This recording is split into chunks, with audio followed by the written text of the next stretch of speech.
then I found adaptive hand controls. So now I use my hands to drive. And you can't beat me in any driving skill, man.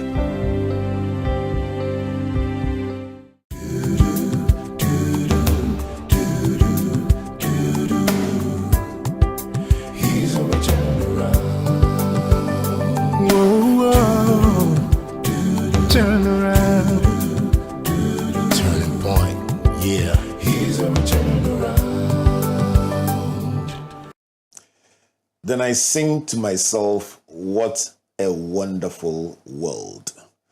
Hello and welcome to Springboard, your virtual university. My name is Albert Okran. Welcome you to Ghana's foremost developmental program and that place where the greatest minds in the world converge. Springboard is brought to you by the Springboard Roadshow Foundation in partnership with MTN Ghana, the Enterprise Group, and the Ghana Growth Program, a collaboration between MasterCard Foundation, Springboard, and our other partners. So today it's just a wonderful world and a wonderful life. And that is the topic of our conversation today with my friend and my brother, a disability and inclusion consultant, but somebody whose story should inspire you, Micheal Owusu Asare. Micheal, good to see you. Thank you so much, Reverend.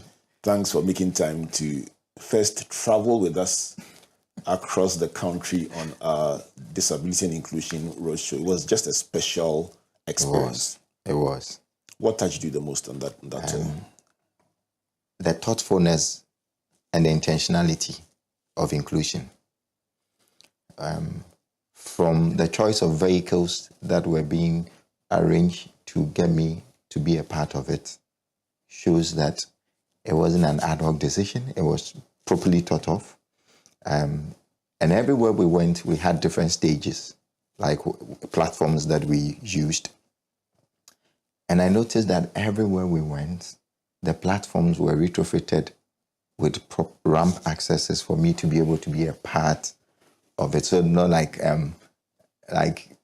what we say, diversity is inviting somebody to a party, but inclusion is also inviting the person to the dance floor.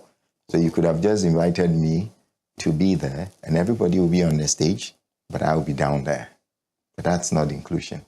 So for me, those little things shows that I wasn't an afterthought in the program, but I was actually the pre-thought of, it was intentional. So that thought touched me. And then the bits of the learnings, especially speaking to young people. For me, in my early ages of disability, I never saw any role model like me or any person with disability to come to my school to speak and all those things. So to have us go there to speak was going to change a lot of lives. When we were at Cape Coast, we got to Cape Coast, they took my mobility scooter from the boot of the car for me to get on. Immediately, they mounted it. All the students, they rushed to the scooter, every one of them. And unfortunately, they were signing because it was a school for the deaf. And so they were signing and asking so many questions, and I couldn't sign. So you didn't understand what they were asking you? Did it help you to appreciate their disability? It did. I could figure out what they were trying to, because they were doing things like this and doing things like that. And so I could figure out but I couldn't tell them what it is that they wanted to get to me, yes. For the benefit of those who are on radio and cannot see you, even those on TV, they see you just seated, relaxed in the seat. Give us a sense of your actual disability and how it came about. Yes. So currently I'm a wheelchair user, but I have been through several challenges with the mobility issues. At the age of 5, I paralyzed. Just when I was about to go to class 1. It just happened spontaneously, and we didn't know what was it. You didn't fall sick, can you see? No. I just started feeling some pains in my lower back, my back, and then in my spine area. And then the next minute, I was paralyzed. It was up until I'd finished university, and by the grace of God, I went to the UK, and then I had an MRI scan. Then I noticed that it was a cyst. A cyst was lying in my spine. So the cyst was preventing the nerves from flowing. But then at the age of 5, we didn't have MRI technology. Wow. So X-rays couldn't tell. So probably if then, they could have just drained it. But then because we didn't know, so that, and miraculously, I regained the strength to walk. I'll just share a little story on that. My mom wasn't a real Christian. Like, she was a Christian, but she was proper church. She only went to church when she had a new clothes, and then, she should show off. But when I became paralyzed, and they were taking me to Kolebu every day, and I became like a guinea pig, because they didn't know exactly, because then they didn't know there was a cyst. So they did different surgeries, but nothing. And then one of the days, she was carrying me at her back, and I asked her, is it true that Jesus listens to the prayer of little children? And she was like, yeah. Then I said, okay. So that night, I just prayed on my Kolebu sick bed. If it's true that Jesus, you listen to the prayer of little children, then let me walk. If not, what they are telling you at Sunday school is a lie. Wow. Reverend, to my surprise, my mom's surprise, the doctor's name was Dr. Komi. I can't forget it. When they came, I was sitting. I hadn't sat before. How old? I was 5 years. They only had to put pillows to help support me to sit. But for the first time in so many months, I was able to sit by myself. What did I do for you? It was a staircase. The nurses were screaming. My mom was crying. The doctor was like, it's a miracle. Just when he came, he tapped my knees, and then my legs were wobbling, and then he said, he held my hand to try and stand, and I stood. And unfortunately, I paralyzed again. But this time, when I regained my strength, I lost some strength in my limbs. Because obviously, the cyst was still there, isn't it? So I was moving, helping my legs with my upper body. So I dragged my feet. And it's only when I took my time to walk, you probably may not notice it. But when I was in a hurry, and as a kid, I was always in a hurry, trying to rush somewhere. So when I'm walking, I'm falling, and people were also always thinking that I was messing about the way I was walking. They didn't know whether I was dancing or whatever I was doing. So they kept, they would verbally abuse you and all that. So, but over the years, we will get there, which I lost. I paralyzed again, and then I had to go through rehab, and then so that's why now I use the wheelchair. So now I'm a wheelchair user. I don't have the strength like I used to have in the limbs again, but I know with physios and workout, I can still get back. So I'm now come back again to do that. Wow. Let's talk about secondary school. Were there challenges with? Not really. Fortunately, where did you do secondary education? Straight to secondary school. Okay. Fortunately, when I went to University Primary School, Legon, and which was a mainstream school, and so it helped with my confidence, because we were two mobility challenge students in the school. And for me, what helped me was the kids used to mimic the way I was, and it used to annoy me. And one day I saw a little girl, whilst I was trying to chase some of the little ones to sort of, vent my anger on them, I saw this little girl ask me, what is wrong with me? Why am I walking like this? Why can't I walk like her? And she was like, she wanted to show me. So I got to realize that probably they just don't understand, and that's why they do what they do. And one day I saw somebody also my mom saw someone also doing the same thing, and people saying things. And she just told me that, look, Michael, you are who God says you are, and not what people say you are. For me, that day, the light turned on for me. That anger, the thing, because I didn't know what was happening to me, so it left from that day. So fast forward, taking me to secondary school. Did you channel that anger into something else? Something else. What was it? To be the best at anything that I wanted to do. So that anger, the anger and the energy channeled into to do things that people. So I would join my school and my churches, quiz competitions. Things that you wouldn't expect me to be. I want to be there.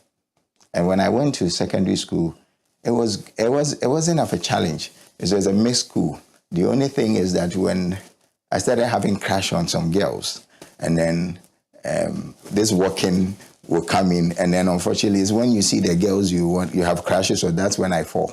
Oh, the timing! How could you?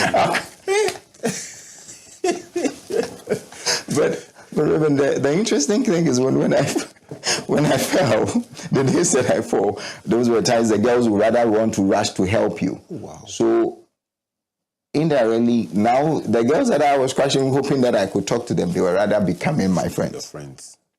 So they were empathetic towards the situation. Towards my situation, Right. which for me I felt was nice anyway. So in secondary school, it wasn't much of a challenge, and because they treated me just like they treated me when I was in primary school, and it carried through till I got to the university. Let's talk about Legon and Commonwealth Hall. Yes, Commonwealth Hall. Wow, Legon. So when I was going to Legon, my dad used to work at Commonwealth. So he was like, no, you have to go to Ekwafo Hall because that is closer to all the faculties. And I was like, no, I'd always wanted to be in Commonwealth. How? And I said, oh. And then he said, whatever he said, I said, no, I want to be in Like when I Commonwealth. told my mom I was going to Commonwealth Hall, and she was like, no, Why? want to be somewhere. Why? But I was like, why? I said, no, I want to be there. And so, and then I'm the fifth of 5 siblings. And so my siblings were like, if he wants to, and my mom was like, if he wants to, let him go. Yeah. I mean, you see, my dad is the type that he was a bit more, how do I say it, overprotective. My mom was, but at least she would say, when I wanted to ride a bicycle, my dad would be like, no. My mom would say, ride, but don't go to the main road. And I'll tell you when we get how that helped me. So I go to Commonwealth, and then I was put in this A11. It was a box room. We were like over 30 people at the time in the room. Patches, I mean, more than, because we were first year students, a lot of us there. And I noticed that the guys were a bit skeptical approaching me or coming to talk to me and I know, I mean, it's obvious. So I knew I had to break the ice. I wasn't going to wait for them to I had to break the ice. And so I once went to the hall tutor trying to use my disability as a card so that he moves me from that big room to a normal room. And so I went there some way and I spoke everything looking so pitiful so that he would. And when I finished all I said, the man just looked at me and said, gentlemen, if you don't like it, go to a Ekwafo Hall. That's where they have facilities for people like you. I was like, wow, this man. I thought I was smart by this man. So when I got back to the room, and I told the guys what happened, and I started laughing. And then the guys didn't know whether to laugh or not to laugh. But then they realized that I was laughing anyway. So they started laughing. And from that day, that awkwardness was over. Wow. And then, boys in Commonwealth will always be boys. So I was entering Commonwealth one evening, and the staircase towards the observatory. And the guys were all sitting there. That's where we always sit, and then everybody chatting, doing their thing. And then they started. Pozo. My name is not Pozo, but then they'll call you Pozo. Is it because of the musician? Because of the musician. So every it's a Pozo. So, hey, Pozo, we heard you. And then the stadium disaster, unfortunately, had happened. And they were like, hey, we heard you were there. How did you manage? How come you were? And I was like, yeah, I was there. And, when I said, yeah, I was there, all the guys were like, they wanted to know, really? I said, yeah, I was there. But, when people were going through the door and they had a stampede, I jumped the fence because he that is down needs fear no fall. My legs are already gone. I don't need to go through the stampede. So I jumped. The guys, they didn't know whether to laugh or what to do. And the one who asked the question. That was your defense mechanism. That was my defense mechanism. When people laugh at you, I turned it around. You turn it around. I turned it around. Why is it a struggle for many persons with disability to be able to take on what is obviously adversity, sometimes by people who do not know the implications of some of these jokes? Yeah. Why is it that people don't find that same strength? Lack of confidence. Lack of confidence and lack of self-esteem. They have no self-esteem. Unfortunately, a lot of them were kept in isolation, and so they never got to mingle with. And I mean, I'd say this carefully and wholeheartedly because I've seen a lot of persons. Even when I was at Legon, I was once invited to the Disability Association meeting, and when I got to the meeting, every one of them had a pity story, a pity party. They were all having pity parties. They were like, one lady was saying she sat on somebody's bed. The person took the mattress and the bed sheet and dumped it in the bin. So many like very so pitiful stories. But I didn't speak. I was just sitting and watching. And at the time, we had a minister for social welfare who had come, and we were trying to tell them their problems. And then she asked me, "Gentleman, you seem quiet. Why are you not talking?" And I was like, "Well, I feel like I don't belong here." Wow. And then their eyes popped. It's not that arrogance. I'm not arrogant. I'm very respectful. But the truth is, that sad story, I didn't have any of them. I don't share any of them. Why? Because I turned things around. When the person, if you look like you're sick, everybody will see you as sick. I'm not going to look sick. But you're not denying your disability. I'm not denying my disability. I'm not going to allow disability to make me look like unkept and filth. No, that's the image that we portray. Turn it around. I'll tell you what, looking at yourself and Adelaide this year Yeah. at Mampong recently, Yeah. the school for the deaf, Yeah. Mampong Tech Deaf, Yes. and the fun you two were having. Adelaide was visually Yes. impaired; she couldn't see. You couldn't walk. You're still in your motorized wheelchair. Yes. Dancing, talking with so much confidence, and the impact it made on the students in a couple of hours. I was just thinking, you know what? This issue about the picture you see is very, very real, because I can imagine if you had gone with the same pitiful look, they would have talked about problems and problems and problems. And you are saying that in that meeting you felt you didn't belong. No, I didn't. Wow. Because I told that lady that I don't share the stories they're sharing. And then there were the persons with disability there were like, it's because everybody likes you on campus and everybody is your friend. But the people like you. Oh, of course, that was very popular. Wow. And then I said to them that, well, listen, I didn't bring them from my house. I met them at the school. You also came to the school. Change. It's you know, persons with disability feel that able persons don't want to associate with them or do not like them. No, it's not the case. The problem is the able person doesn't know how to relate with a person with disability. Obviously, Reverend, I'm using a wheelchair or using a crutches. I'm struggling to move. I'm tired. You probably come and ask me a question about, oh, how? What happened to you? At that time, I haven't got the time to answer that question. So what should we do? Relax. Okay. Get to know the person. Hello, hi. Just build a relationship. Normal relationship. Okay. Once the relationship is built, like in Commonwealth, because the guys have a relationship with me, today, when they see me wherever, some of them call me Apache, some of them call me Cripple, they know it's derogatory, but they just do it to spite me anyway, because we are friends.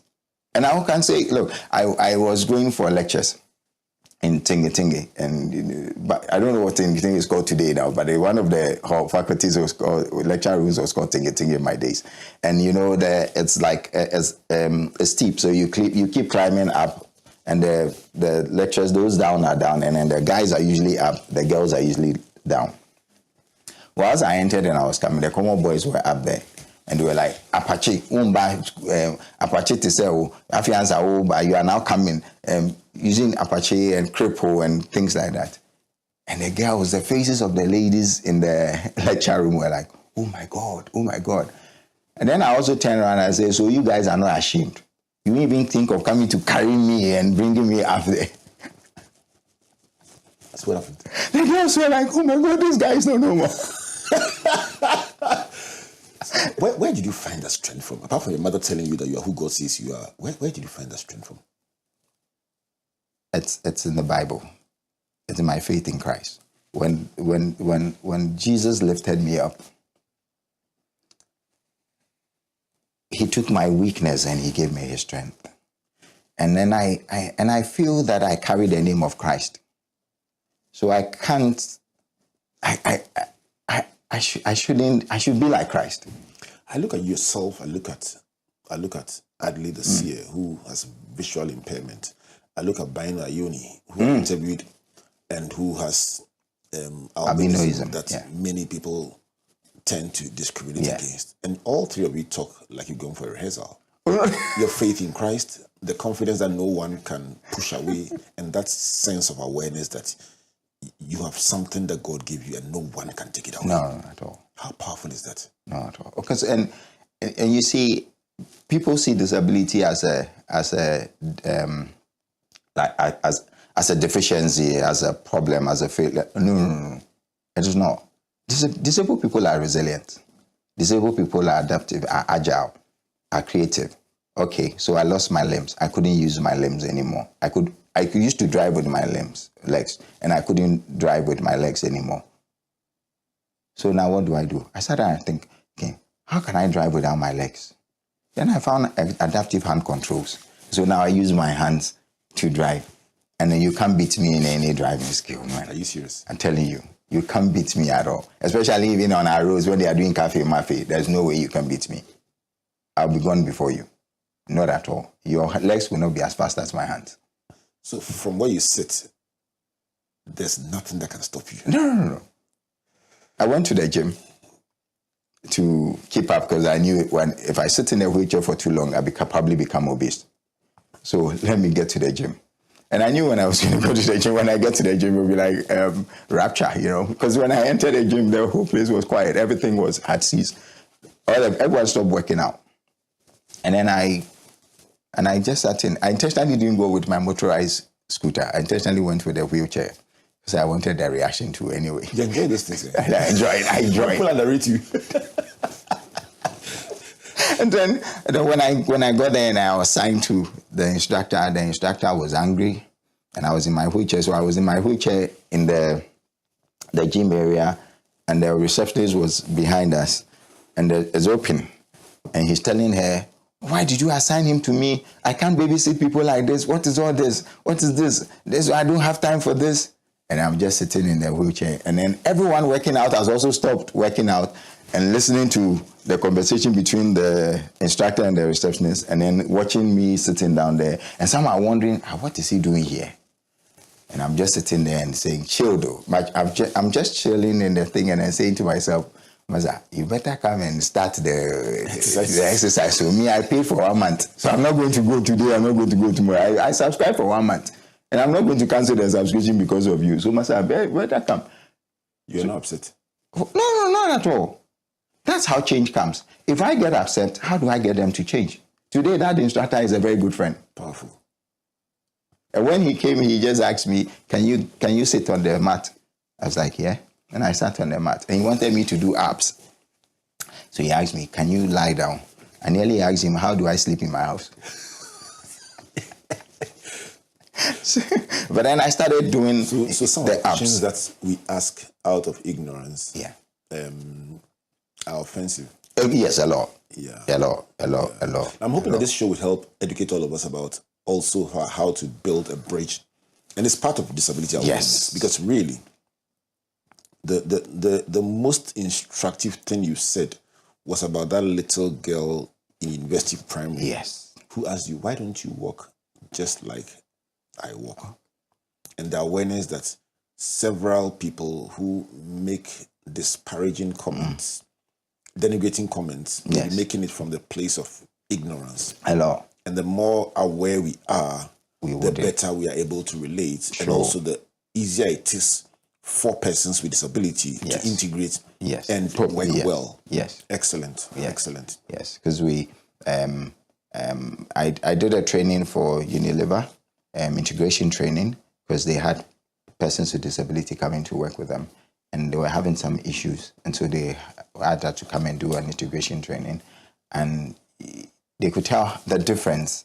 Now the workers were able to understand, because there are certain jargons like you can't call somebody cripple, blind. If you see a lot of people, even when I was there, they were asked that would they employ somebody in a wheelchair, and some of them are like, no, why? It was part of the training so that people can voice out, And some of them were saying, because they are wheelchair bound, what can they do? But the word wheelchair bound, no, I'm not bound. I'm a user. So he's a wheelchair user, not a wheelchair bound. I want to remember wheelchair name. So your job is to create awareness, help organizations, and that is what you do partly as a disability Inclusion consultant. We'll talk about your work. Yes, we'll talk about We'll talk about your work. We'll talk about family. We'll talk about we'll talk about everything, including that election. We'll talk about that. We'll come back on the break. But tell me about the swimming pool. Once you've done the gym, I saw a picture of you in the swimming pool. Yes. So tell me about. I actually went. Gym? Yes, I went to a swimming pool, a hotel, to learn how to swim, and the instructor was like, sometimes I get it. It's out of fear, and he was worried maybe I might get hurt. You get me? So he was like, no, you can't swim. And I said, no, I can. He said, oh, but if you can't swim, how would you even get into the swimming pool? I said, give me 1 minute. I push my wheelchair close to the swimming pool. Then I lower myself in the pool. And then I'm sitting, my legs are in the pool. Then I held onto the ladder, and then used the ladder, went down and came back and sat back out. Then he said, okay, but the look on your face is priceless. He said, so Baki, now that you have entered, how would you float? I said, but you have a float. So I wear the float, and then I keep doing it until I'm able to. Then finally, he said he has a toothache. Seriously, finally, he said he has a toothache, so he has to find someone else to come and teach me. So did he? And he didn't. Well, I went to a different place. And when I went there, I told them that, listen, I want to learn to swim. Let's get me the float. Let me lower myself into the water. All I need you to do to help me with that. And they were okay with it. And before I knew it, I was in the water, I was floating, I was swimming, and I was doing everything. And it's nice to be in a wheelchair, even if in the pool when you have paralysis. You wouldn't even feel it's as if your legs are working again, and it was beautiful. The word is beautiful. That is what your life connotes. The beauty that you can't buy in the market. And that's exactly why you are here in the studios of Springboard. Wow. When you walked in for the first time to our offices, you didn't do what the typical person will do, asking, can you help me? Your first question was, can I help you? And the difference between can you help me and can I help you is the reason why you're here today. It's the reason why we work with you across the country, because you had a message that was different from the typical person looking for help.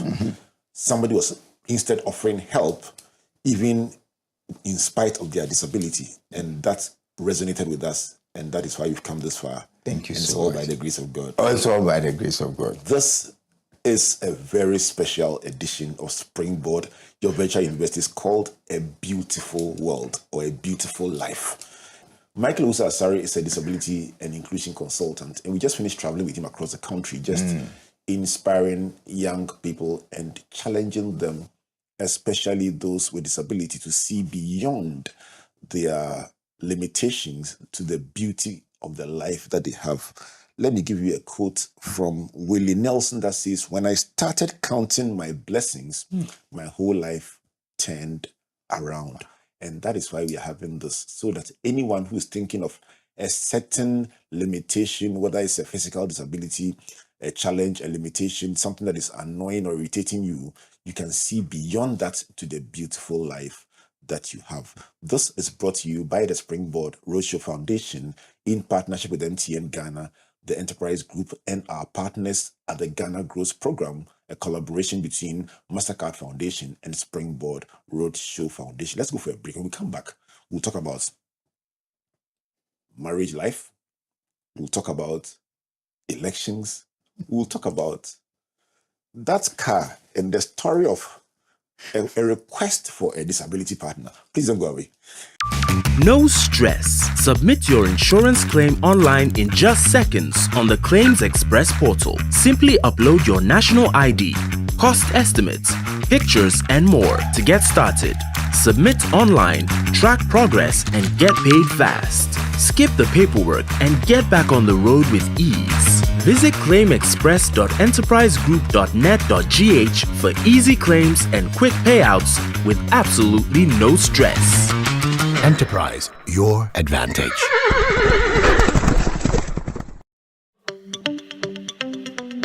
Good business means seeing the possibilities and maximizing opportunities.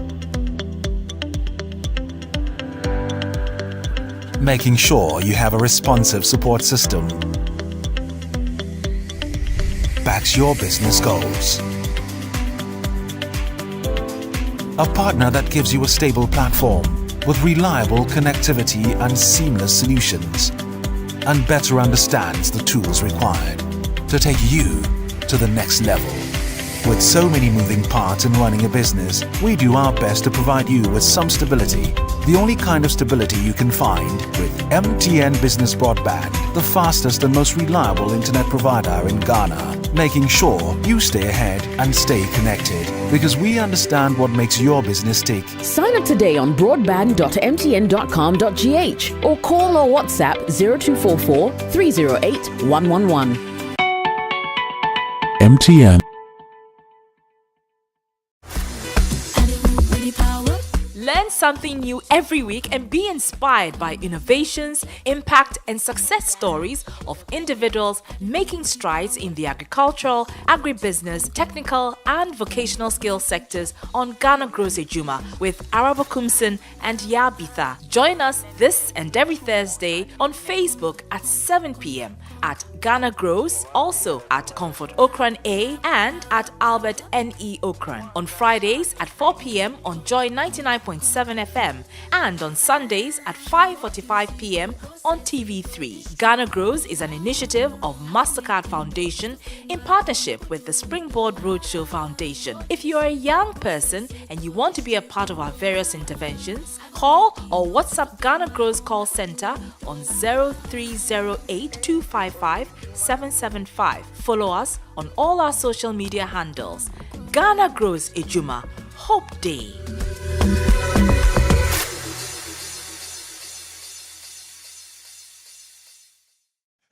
Welcome back to Springboard, your virtual university, brought to you by the Springboard Roadshow Foundation in partnership with MTN Ghana, the Enterprise Group, and our partners are the Ghana Grows Program, a collaboration between MasterCard Foundation and Springboard. If you are watching us or listening to us, you must be on Joy 99.7 FM or on Joy News TV, online or today on the Springboard channel. That's our big baby. So Springboard channel is that place where you can find the aggregation of all our content from the various platforms and interventions that we have. So if you want to enjoy unlimited Springboard content, past editions, and receive notifications of every single broadcast that we have, just click on the subscribe button. Whenever we go live on any of our programs, you will be notified so you can participate and share with your friends and loved ones. Today is all about a beautiful life, and my guest is my friend Micheal, who is a disability and inclusion consultant. And before I come back to Micheal to tell me the story I've been telling you about, let me remind you on behalf of the Enterprise Group of the advantage tip for the day. And the question is simple: can I use transition services if the funeral is outside of Accra? And the answer is very simple. Wherever you are in the country, you can use their services. And so kindly visit their website for details of smart burial packages if your funeral is outside of Accra. This tip is brought to you by the Enterprise Group. The number to call them on 030-263-4777. Email info@myenterprisegroup.io. Enterprise, your advantage. The Ghana Grows call center line or customer service line that you can reach for enquiries about opportunities in agriculture, agribusiness, and ATVET is 030-8255-775.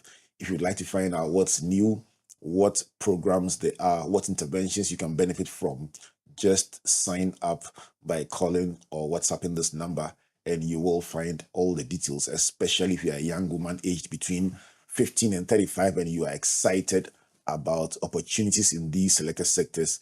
Don't wait. Do it now. The number again, 030-8255-775. Let me donate some airtime to someone doing business in these sectors that we just want to encourage, as is our custom. So today, the business we would like to encourage is Nature's Yogurt. They specialize in yogurt or best yogurt that you can find in the system, and their flavors include strawberry, plain, unsweetened, and vanilla with wheat. This is yogurt made in Ghana just for you. So patronize them by calling them on 026 163 0600 if you want to buy in bulk, or pick them off the shelf and patronize a made in Ghana agribusiness venture. So Micheal, we're back. Yes. For those who may not have heard, you've been telling us a beautiful story of your life, and you are saying that you got paralyzed at age 5, and after that a number of times, but you've made a decision to live a beautiful life, and you are carrying everybody with you along in this beautiful life. Are you lucky? I'm blessed. You're blessed. I'm blessed.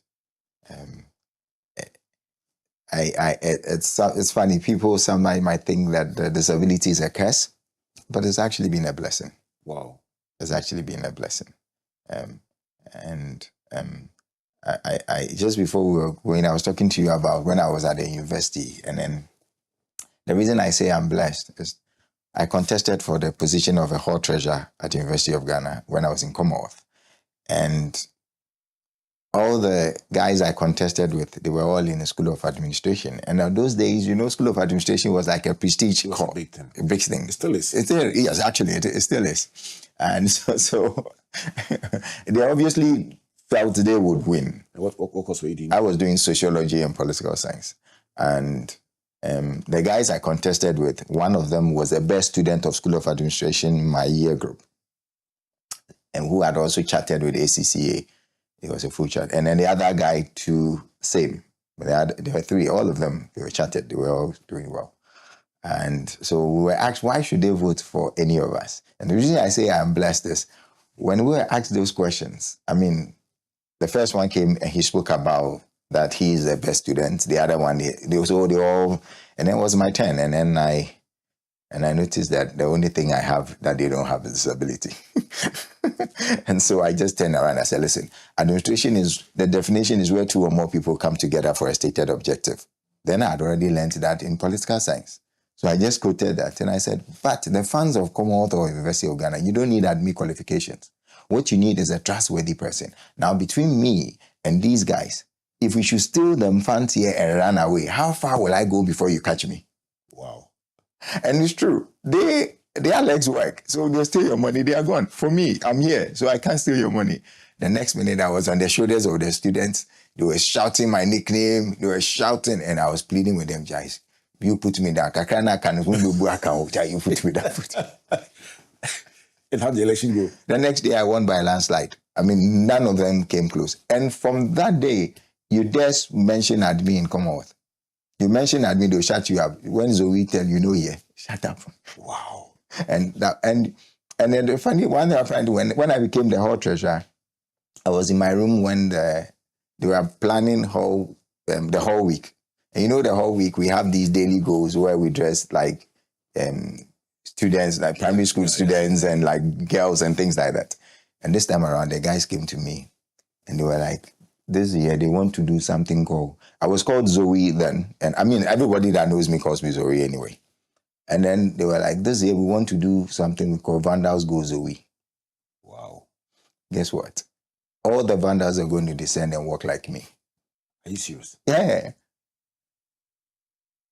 And they came there, they want to do Vandals Go Zoe. So what do you say? And I said, look, I would love for you to do that. I wouldn't have, but I don't mind you doing Vandals Go Zoe, but I have a girlfriend. Tell me about that. On campus.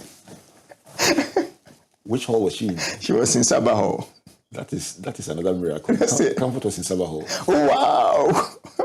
She was in Sabah. So I said to them, I don't know how she would take it. So you don't come and spoil my please. Let's leave it. Guess here. When I finished school, guess what? After I finished school, I met somebody at a function. And as they were calling me Zoe, he came to me and said, were you in Come? I said, yes. I said, so you are the reason we do Vandals Go Zoe. Wait a minute, they did it? They did it when I left. Wow. Let's talk about your girlfriend. Yes. For a person who had such an obvious disability, Yes. what were the peculiar dynamics when you went to choose a girl from Sabah? One, I felt that she was out of my league.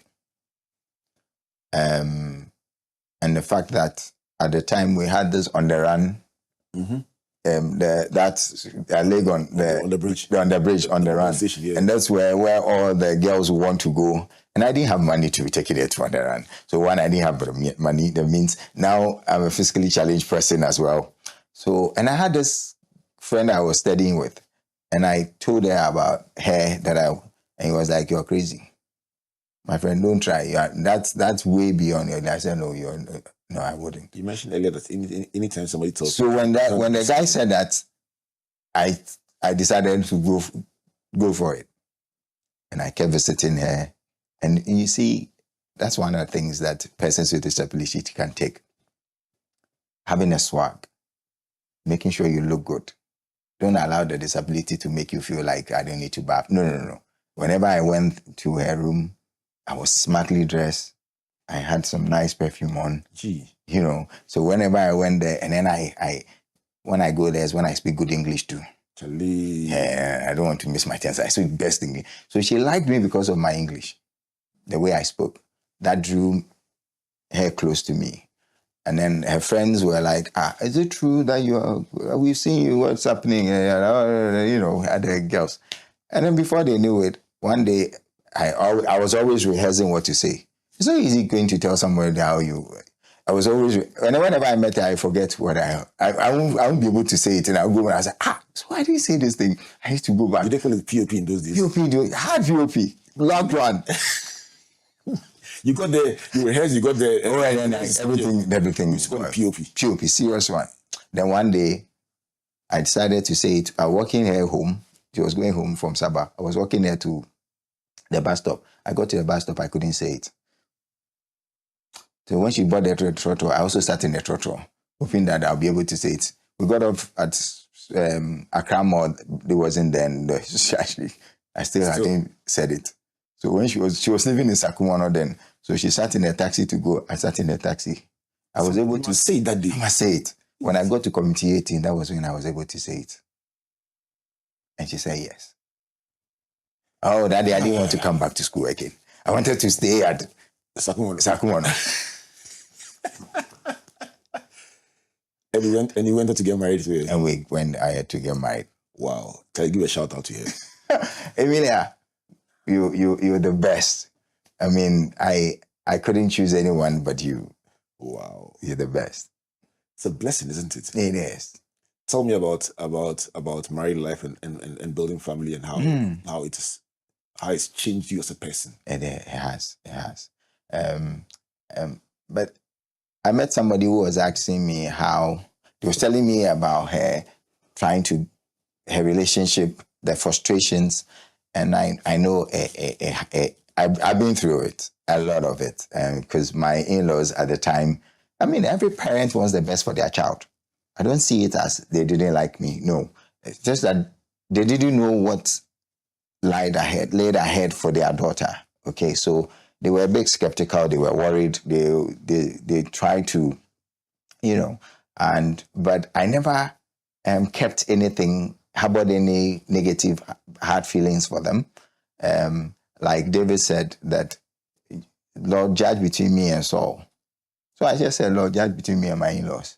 But by so doing, I was praying for them and I liked them. And even though they were not, whenever it's my in-laws' birthday or something, I get a cake and go and give to them.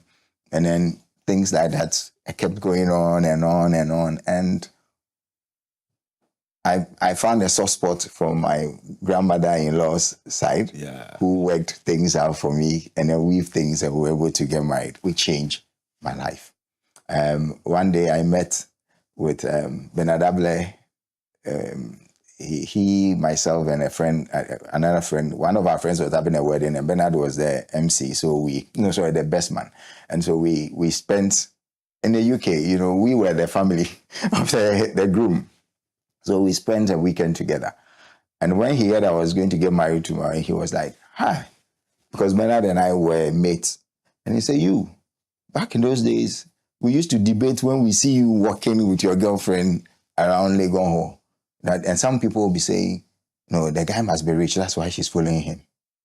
Tell you what, I didn't have anything. I was using a bank card.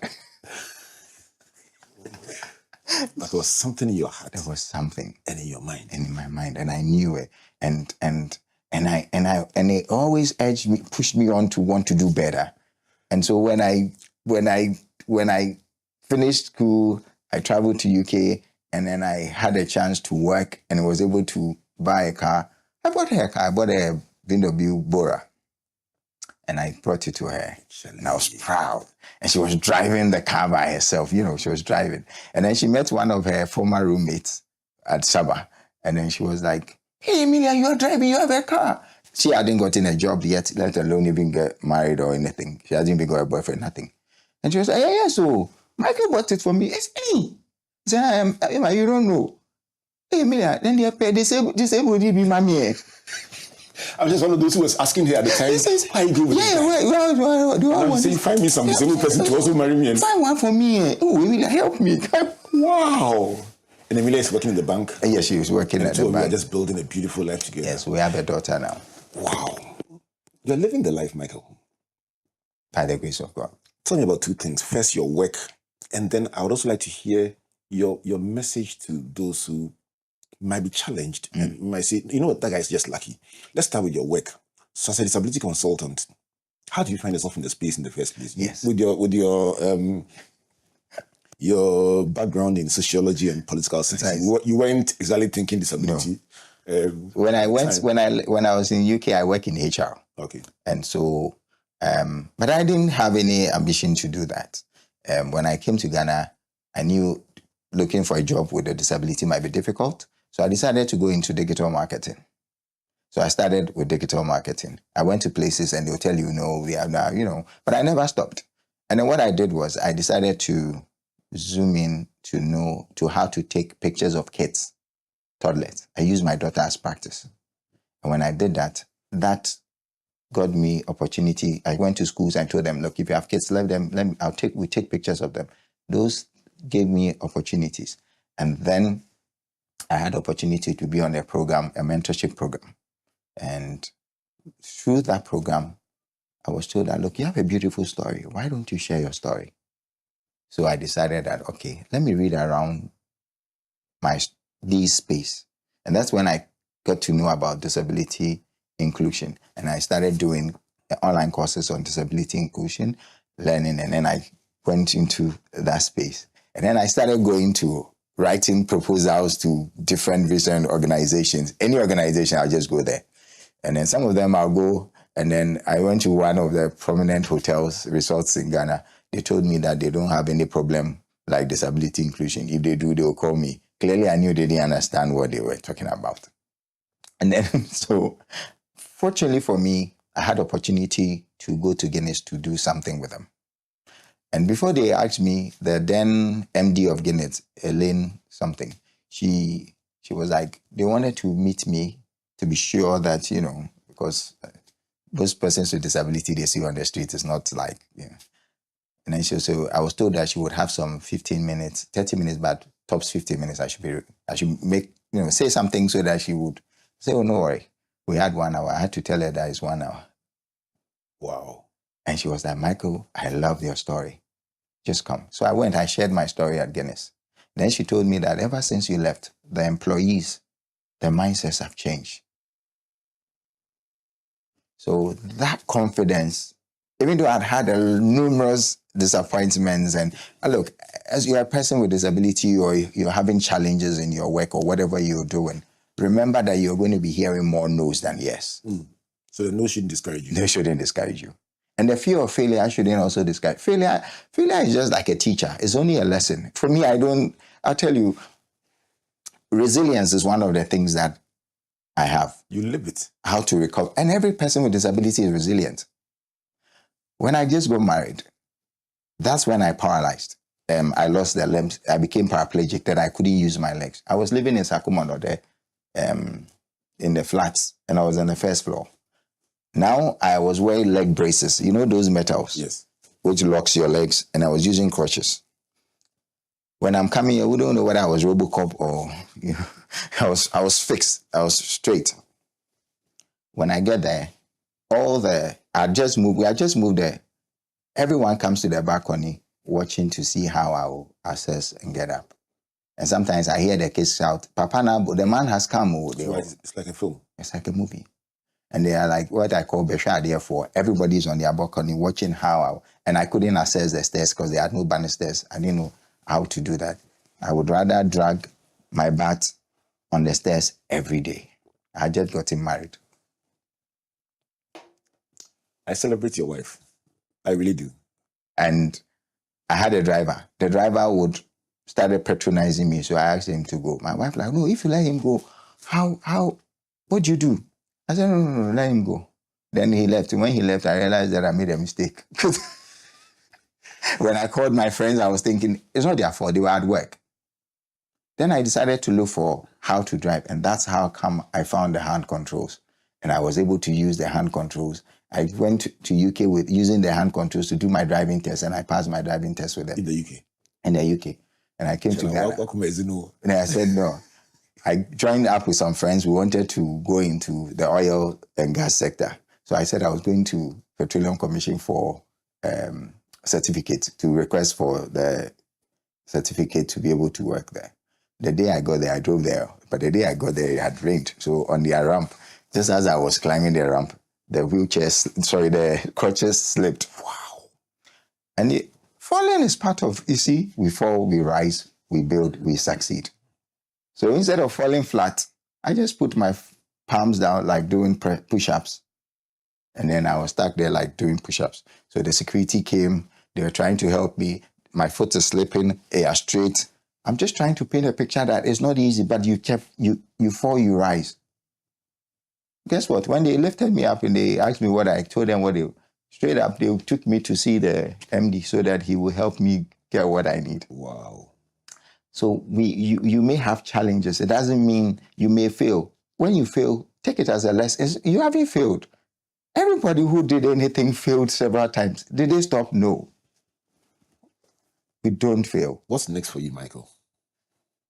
I want people to envy persons with disability in Ghana. Once I had a conversation once with Nana Sakwao and Rosalind of the, hold on, let me try and, this disability that I've been so familiar with. How come I think I'm so fascinated with what I see, but dyslexia. Dyslexia, yeah. Yes. Yeah. And they actually painted a picture that people should be envious of dyslexia. Yeah. And you are saying that you actually want people to be able to see Charlie. Yeah. Disability. When I get out of my car, people are like, did he drive it? Did he? And then sometimes we both then come and ask me that, boss, are you the one who drove it? I say, no, I pushed it. Oh my goodness. You'll see me alone in the car. I say, when I'm going, you see whether I drove it or I pushed it, you see it. And sometimes and the good thing is the hand controls can be connected to different cars. So I can drive different cars. Oh, okay. So sometimes I'm privileged to be able to drive an SUV, a huge, big SUV. And when I get around and people are like, how come? That's the fact that I like. The fact that they are like, wow. Just able to defy the odds. Yeah. Tell me, so your message to somebody who's physically challenged or challenged in any way is to look beyond that disability. Yes.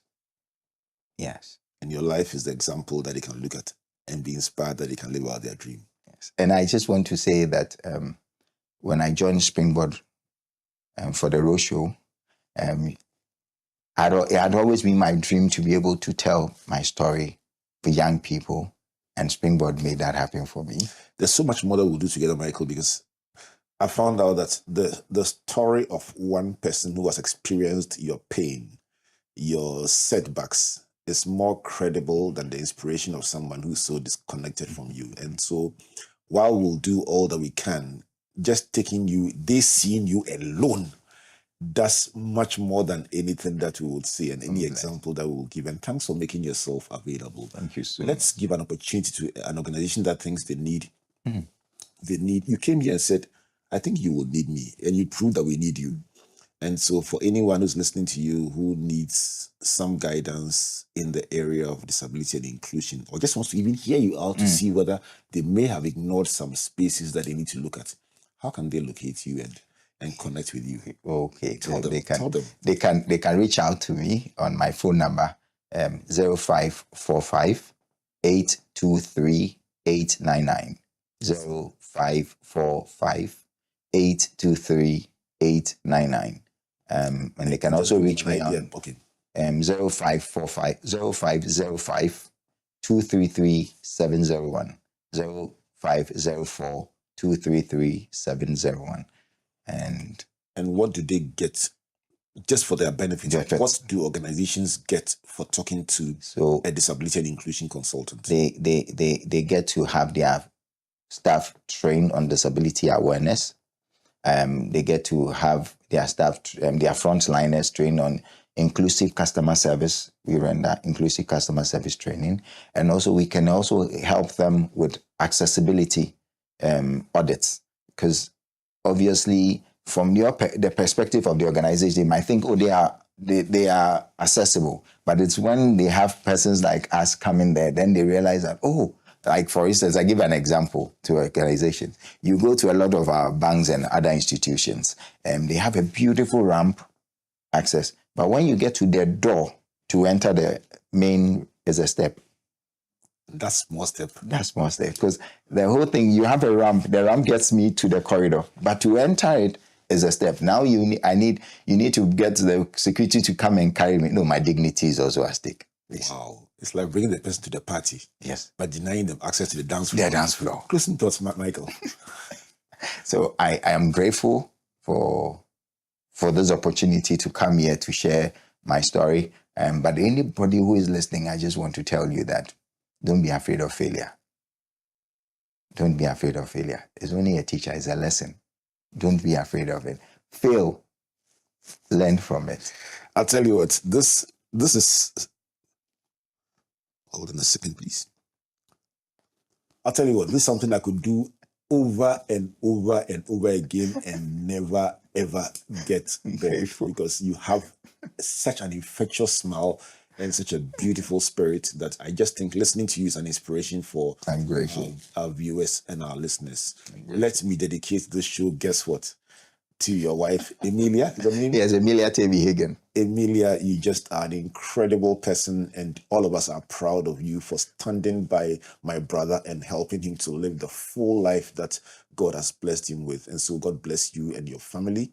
Let me dedicate this show again to my two colleagues here at Springboard who are visually impaired but who love the life. They are everything you can think about. They are models. They are everything. They are living a full life here at Springboard. If you are Beauty and Catherine, this show is dedicated to you, and enjoy it. And just know that wherever you are in the world, there are several dots of people who have found strength where others thought that they had nothing working for them in this world. And may that strength inspire you to live out your dream and become the very best that you can be. Thank you once again, Micheal. Thank you so much. Thank you so much. And this has been Springboard, your virtual university. Today's edition called The Beautiful Life. Just looking at the life of Micheal Owusu Asare. And he's a disability and inclusion consultant. But the beauty of the story is from the beginning till now, and the glimpse into the beautiful future that lies ahead of him and his family.